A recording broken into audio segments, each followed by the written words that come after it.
Hello, my name is Robbie Ward. the government and politics reporter for the Northeast Mississippi Daily Journal. Some of you have heard about the 1st Congressional District Democratic Party candidate Ron Dickey. He's recently caught a lot of heat for saying he's a Green Beret veteran, and I've got here with me 3 Special Forces retired soldiers, and we're having a conversation about Mr. Dickey's claims. And so if you guys don't mind, maybe we can get a few introductions from y'all. Why don't we start with Landon, then we'll go with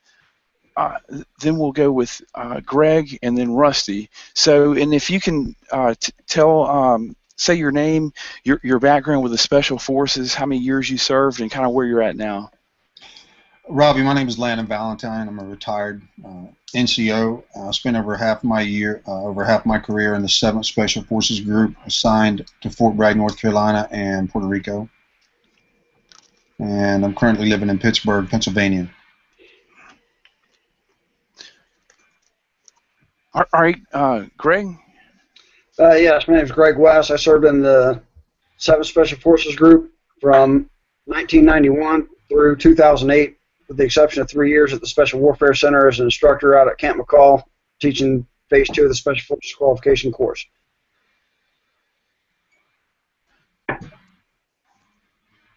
Go ahead, Rusty. Hello, my name's Rusty Gata. I served in the Army for 35 and a half years. 32 of that in the United States Army Special Forces, with 2 tours with the Special Warfare Training Group in school at Fort Bragg, North Carolina. Half of my career, 17 and a half years, I was an enlisted, and then I retired as a warrant officer. Yeah. Well, first of all, you guys went through. I'm sorry. Go ahead. And I currently live in Sutherland Pines, North Carolina. Okay, and for you, all you guys know that. Well, tell me a little bit about all the special training that you had to go through to actually be in the Special Forces.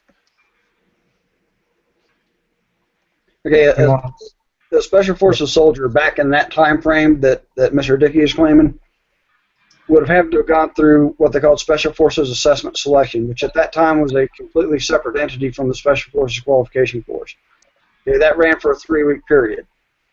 Upon completion of Special Forces Assessment Selection, if you were selected, okay, key word there, you had to be selected, you returned to wherever your duty assignment was, wherever you were stationed, and then you would come back for Special Forces Qualification Course, which used to be phases 1, 2, and 3, until they changed it around the mid-90s or so.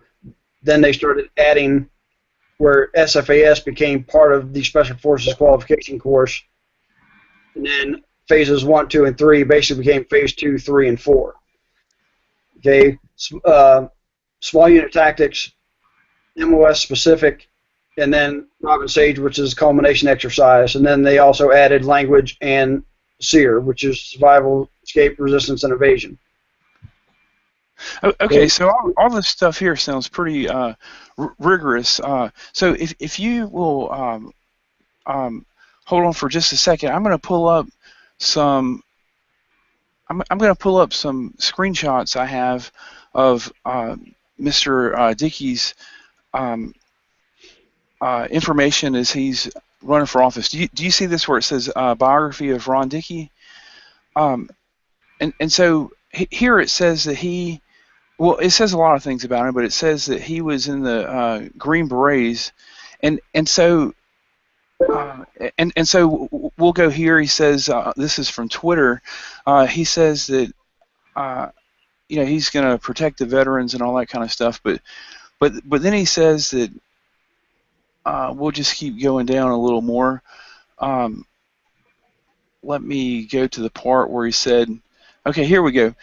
He tweeted this, and he talked about, he used to hashtag Green Beret veteran, and we'll keep going. over here a little bit. He says that he served in the 3rd Special Forces Group to protect the country, and right here, on Facebook it says that it says Ron Dickey, Green Beret veteran. So, do you guys do you guys mind telling me? Well, so he says that literally he says that he's a Green Beret veteran. So, is that accurate, or is that deceptive, or tell me about somebody being a Green Beret veteran versus being in Special Forces, and kind of what that really means. Robbie, there's no Green Beret. There is no Green Beret versus Special Forces because that's the same entity. But just to be specific, Special Forces is the Special Operations branch of the United States Army. So even though it's misused a lot in the media, Special Forces is what's informally or casually referred to as the Green Berets, which is Army specific. Okay, but in terms of his misrepresentation, while it's true that he did, as a food service specialist, was assigned to the 3rd Special Forces group. We'll get to the food service specialist in just a second, but you ought to just tell me about the difference between somebody saying they're a Green Beret versus someone actually in the Special Forces. Robbie, I'll clarify that. In order to be a Special Forces soldier and to carry the 18 Series MOS, you have to be a graduate of the United States Army Special Forces Qualification Course, which is done primarily here at Fort Bragg, North Carolina, with the exception of some different portions that are carried out by some of the different MOS specific in different places. But primarily it's done here at Fort Bragg, North Carolina. So you can be a Special Forces soldier only if you're a graduate of that course. Okay? Now, you can be assigned to a Special Forces unit as a support person, which is a non-18 Series military occupational specialty, such as, in his case, he was a 94 Bravo, which is a cook. Okay, there's no such thing as a Special Forces cook. Okay, you are a cook. If you are a cook, you are if you're an 18 Bravo, you're a Special Forces weapons sergeant. If you're an 18 Charlie, you're a Special Forces engineer. If you're an 18 Delta, you're a Special Forces medic. If you're an 18 Echo, you're a Special Forces communication sergeant. And if you're a Special Forces intelligence sergeant. Okay, and real quick here, I'm going to this Facebook group, and I understand all of you guys are part of this group, and so tell me what this is about. Mostly that the Special Forces Closer Patrol is a place where if guys get a hint of someone that is possibly claiming to be something he isn't, and especially in our case, Special Forces Green Berets, we'll post that in there, and it seems like George Davenport, he's been doing most of the research. God bless him that he has the time to do it, because he's like a dog without a bone, especially on this Ron Dickey case. He's been able to tap in and get all the records and stuff. And there's other things we do, because guys like Mr. West and myself, we live here. I can just go to Fort Bragg and go to records and request, hey, do you guys know this guy? And we can check on a guy's name. But a lot of guys, because of the Freedom of Information Act, are able to access the records of a soldier, in which we have here. So again, right, and so I'm gonna pull these records up right now. This is his record here, and it says Flimron Earl Russell Dickey, and I have confirmed that Flimron is Ron Dickey, and so.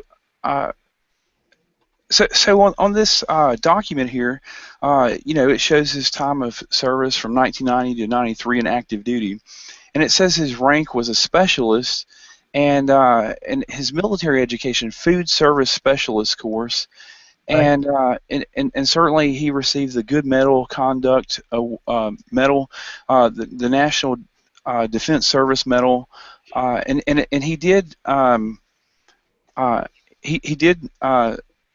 separate from the military at Fort Bragg, and but does this show somebody who was in the special forces and in the sense that people think of as Green Berets? Now, let me comment on this real quick, guys, before you go. Where you have decorations and awards. Right, here it is. Yep, that's where all those, schools and stuff that the guy's gone to. Like, in there was awarded the Special Forces tab, was awarded the Jump Master, whatever. All his awards and decorations that he would normally wear on his uniform, that's where that goes. So, and also, go up to the top of the document. One of the problems I have here is that he says he did 3 years service. So he went from 90 to 93. I can't remember what document it was, but he says he claimed somewhere he served 30 years in the military. This file is only showing he did 3 years active duty. So that's what that file is saying. And it doesn't even say what unit he was discharged from, does it, Greg? It showed his last unit. His last unit was HHC 3rd Special Forces Group, Fort Bragg, North Carolina. But it shows that his time in service during the Gulf War was in Korea, with the 728th Police Battalion in Korea.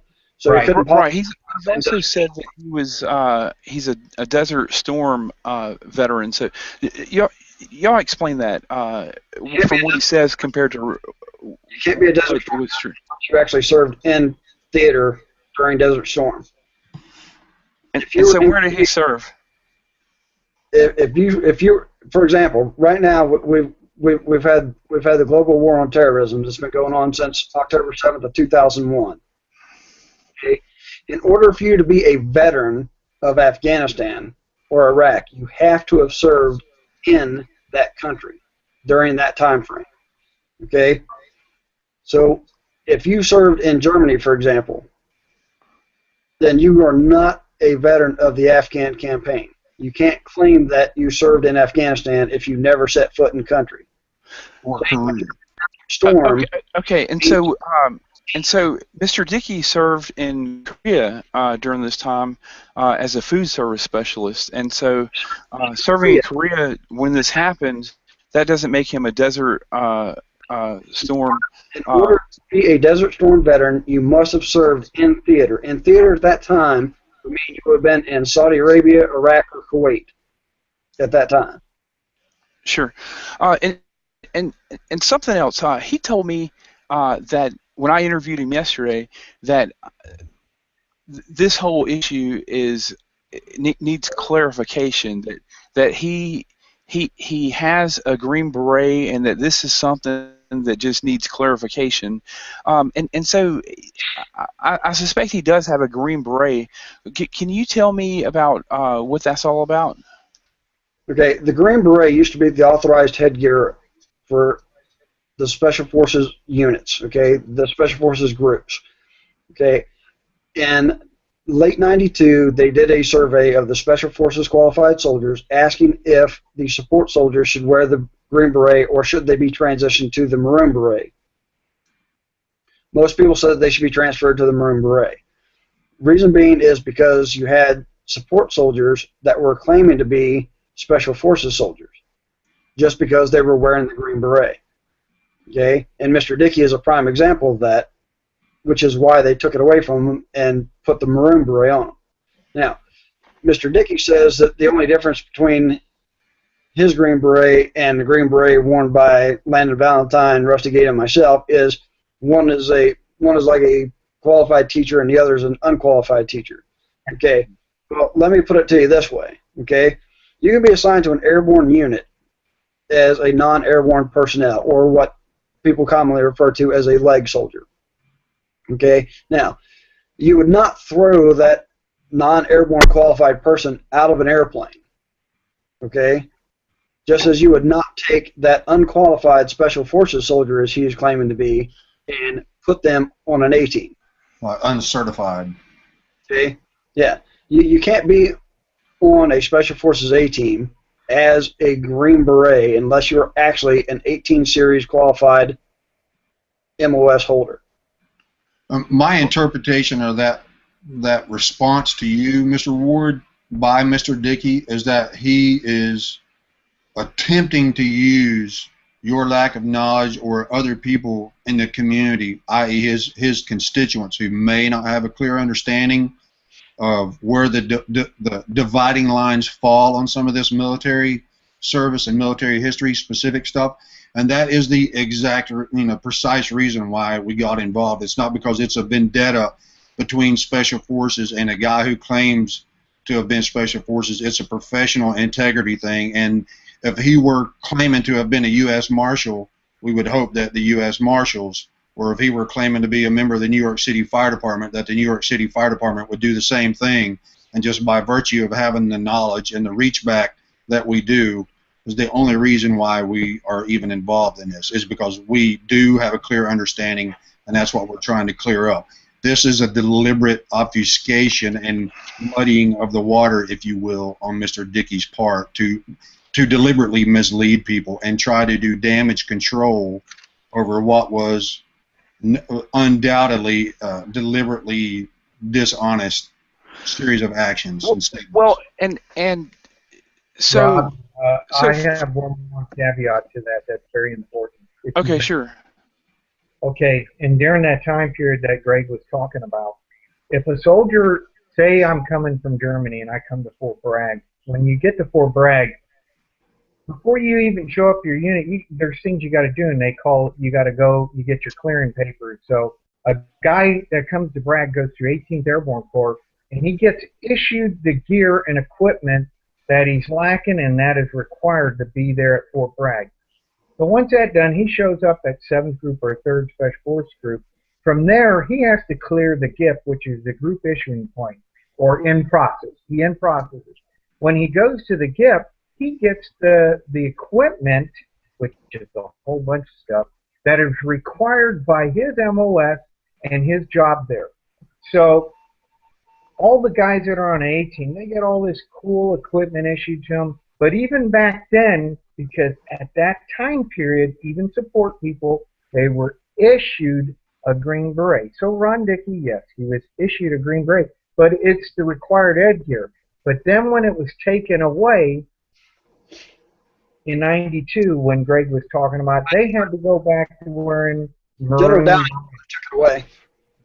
So yeah, and so, but with him, literally having a Green Beret, and by saying that he's a Green Beret veteran, many people who do not have knowledge of the military, they associate Green Beret with the elite special forces. And so what you're saying is that it's true that the military did issue him literally a Green Beret, but in no way whatsoever does that suggest that at all that he was in the special forces, and you guys would say that this is not something that would need a clarification. You're saying that this is a deceptive attempt. It's outright deceptive, and it's this simple, Mr. Ward. If Mr. Dickey was on a NASCAR pit crew, he would be wearing the same jumpsuit as everybody else, but he wouldn't be allowed to get behind the steering wheel of the car. I mean, it's that simple. He's on the team, and he's working in direct support of the driver and everybody else, but that doesn't make him a stock car driver. Right. And again, as I was saying, that you get issued the equipment and uniforms that are required, and every 2 or 3 years you go back to your unit issue to what is it called, guys, when you take your equipment back, it has to be turned in to get new gear, and that's what happens. But he's truly trying to bend the truth, and what distinguished us back then was that the real Green Berets, you had to really look hard at someone. They had a Special Forces tab, which is in the awards and decorations, that was awarded to them, and it said Special Forces. It was worn on their left shoulder above the airborne and the arrowhead, which is the unit patch. So back during that little 3-year, 4-year time period, you really had to look at someone, except for the females, to decide, oh, okay, he's a real Green Beret or he isn't. Right. And so I spoke with the Mississippi Democratic Party chairman, and I told him about this whole issue of him literally having a Green Beret versus participating in the special forces, and he told me, I think the most important thing is he did serve and was honorably discharged. And so for you guys, is that does that settle this, or do you think that this is a major issue that kind of cuts to maybe credibility issues with Mr. Dickey? Here's something. If you have somebody running for office that's lying to you right off the bat, they're not even out of the starting gate yet, they're already being deceptive or flat out lying, then how can you trust them to actually represent you in Congress? We already have enough problem with people in Congress lying to get elected already. Okay, so the man's already proven that he can't be trusted. Okay, he was a cook. He was not a special forces soldier. He did not serve in the actual Gulf War, so he can't be a Desert Storm veteran. So he's using his lies about his military service or his misrepresentation of his military service in order to try and get elected. Okay? Right. And also taking advantage of veterans' benefits as well. I understand that he's getting some kind of veterans benefits of the Gulf War or something that he has, which is not true. He never was there. So that's another lie. And I did talk to when I talked to the Mississippi Democratic Party chairman, he said that he did encourage Mr. Dickey to issue an apology because this has clearly, from talking to you, so many people have taken offense to these listings in his military career. And today, Mr. Dickey's Facebook page, where he listed lots of these things, seems to have disappeared. And so I asked him when I spoke with him yesterday if he thought that when I spoke with Mr. Dickey, he said that he thinks that the voters should decide if this is something that disqualifies him from office, and so none of you guys can vote in Mississippi, but is this the kind of guy who deserves to represent the state of Mississippi in Congress? No person that lies about the representation of their military service or any kind of thing that they're using to use as a qualifier for being elected that lies about it or misrepresents it should be sent to Congress. There was another Democrat that got busted out for claiming to be a Green Beret as well. Okay, well, I know you guys are really busy today, and I appreciate you taking a few minutes to discuss this with me. The general election is in November, so we'll see if Mr. Dickey continues to stay in the race. We'll see if he makes any further apologies or statements related to this, and so we'll see what happens in November. Thanks a lot, you guys, and you'll have a great day. Thank you.